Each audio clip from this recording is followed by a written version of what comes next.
Aina ity avy amin'Andriamanitra ny aina ain'olombelona ity ary le ain'Andriamanitra mihitsy no nafindrany tamin'ny olona ain'Andriamanitra ity dia tsy manana fahefana mihitsy itsika anala an'io aina ain'Andriamanitra eo.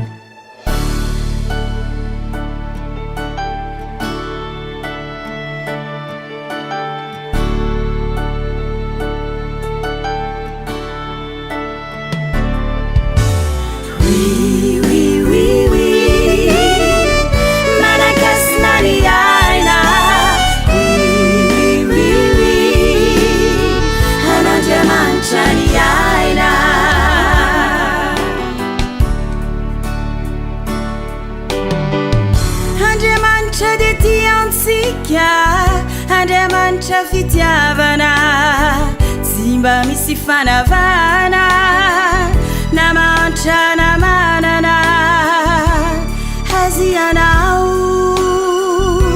avy aminy ianao izy irery ihany no manam-pahefana aminao.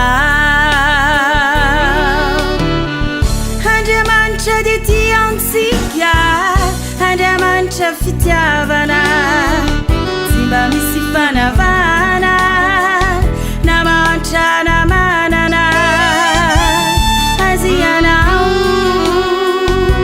avy aminy ianao izy irery ihany no manam-pahefana aminao. Ninonina mety ho antony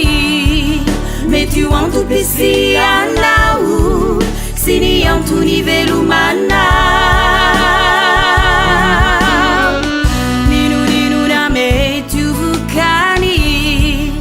Andriamanitra tsy mandao, Andriamanitra tsy manary anao.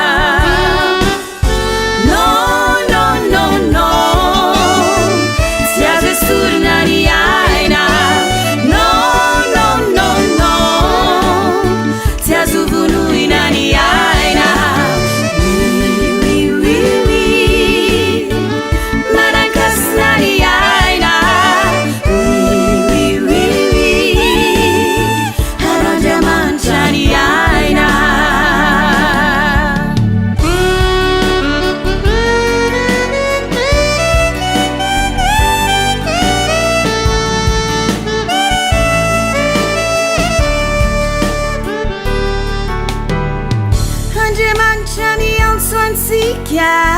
Izy tsy mba manilika na lehibe na madinika na rojamba na mahiratra azy ianao avy aminy ianao izy irery ihany no manam-pahefana aminao.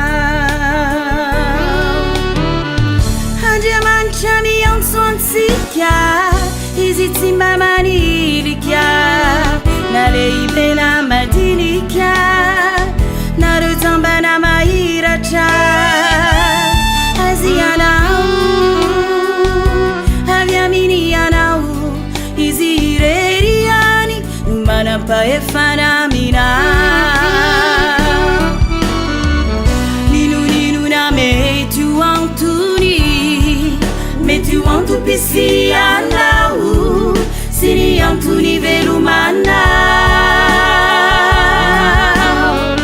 Ninonina mety ho vokany, Andriamanitra tsy mandao, Andriamanitra tsy manary